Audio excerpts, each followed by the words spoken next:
نہیں دیکھو یہ پہلے ہم اناؤنس کر چکے ہیں اور آج ایک ہی جو مذاکراتی کمیٹی بنی تھی اور مذاکرات ہو رہے تھے یہی مذاکرات تھے اور کہیں نہیں ہو رہے تھے اور یہ بڑا انفارچونیٹ ہے مذاکرات آگے نہیں بڑھ سکے لیکن ہم نے تو بڑے فراخ دلی کے ساتھ اور اوپن ہارٹ کے ساتھ ان کے ساتھ بیٹھے تھے اور فقط 2 مطالبات رکھے تھے اور 7 دن کا ٹائم بھی دیا تھا کہ 7 دن میں اگر کمیشن کا اناؤنس ہو جاتا ہے تو پھر ہم آگے جو نشستیں ہوگی اس میں ہم بیٹھیں گے. وہ حکومت نے نہیں کیا تو اس لیے خان صاحب کی یہی ہدایات تھی, ہم نہیں بیٹھ سکے تو آج سے مذاکرات اگر نہیں ہوتے تو اس کے بعد اگلا کیا لایا اور سوچا ہوا ہے کہ کیا کرنا ہے؟ دیکھو پاکستان تحریک انصاف 27 سال سے اسٹرگل کر رہی ہے, انصاف کے لیے کر رہی ہے, جمہوریت کے لیے کر رہی ہے, رول آف لا کے لیے کر رہی ہے. وہی اسٹرگل ہم کنٹینیو کریں گے.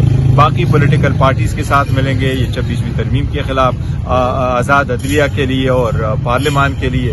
اس کے لیے ہم ہر قسم کا اسٹرگل کریں گے انکلوڈنگ چاہے وہ احتجاج ہو چاہے وہ عدالتوں میں اسٹرگل ہو تو وہ ہم کنٹینیو کریں گے. اور صاحب یہ فرمائیے گا کہ آپ پارٹی کے چیئرمین ہیں, سوشل میڈیا پر ایک بحث چل رہی ہے کہ علی امین سے پارٹی عہدہ واپس لینے کے بعد اب ان سے وزارت اعلیٰ کا جو منصب ہے وہ بھی واپس لیا جا رہا ہے. کیا پارٹی میں اس حوالے سے کوئی بحث کوئی گفتگو؟ دیکھیں آج خان صاحب سے ملاقات ہوئی ہے اور خان صاحب سے جس وقت ملاقات ہو رہی تھی تو خان صاحب کے وقت 10 وکلاء بھی موجود تھے. اس وقت خان صاحب نے جب میڈیا سے بات کی انکلوڈنگ تو آپ دونوں کے ہوتے ہوئے بھی 9 جو ہے نا 7 جرنلسٹ بھی موجود تھے. خان صاحب نے بڑا کیٹیگوریکلی کہا ہے کہ لوگ غلط فہمی بنا رہے ہیں اور یہ کہہ رہے ہیں کہ علی امین کو ہٹا رہے ہیں. خان صاحب نے کہا علی امین کا مجھے پیغام بھی آیا, خود بھی جب وہ آ رہے تھے انہوں نے مجھے یہی کہا تھا کہ میرے اوپر ورک لوڈ بہت ہے, میں ایون اپنی نیند میری پوری نہیں ہو سکتی, لہٰذا اس کے کہنے پہ میں نے یہ چینج کیا ہے کہ میں نے صوبے کا پی ٹی آئی کا ایک نیا صدر مقرر کیا. یہ علی امین کی مرضی سے اور اس کے کہنے پہ ہوا ہے. خان صاحب نے اس کو بڑا ایکسپیل کر دیا کہ کسی طریقے سے اور کوئی چینج ہو رہی ہے. آپ لوگوں کے سامنے آپ سارے جرنلسٹ وہاں موجود ہیں تو یہ صرف اور صرف لوگوں کی ڈس انفارمیشن ہے جو پلا رہے ہیں اور ہم اس ڈس انفارمیشن کی مذمت کرتے ہیں. سر یہ بھی سننے میں آ رہا تھا کہ علی امین گنڈا پور صاحب جو پریشر بلڈ کرنا چاہیے تھا وہ نہ کر پائے تھے جس کی وجہ سے ان کو چینج کیا جا رہا ہے. دیکھو آپ کی یہی کوشچنز خان صاحب سے آپ لوگوں نے کوشچن کیے.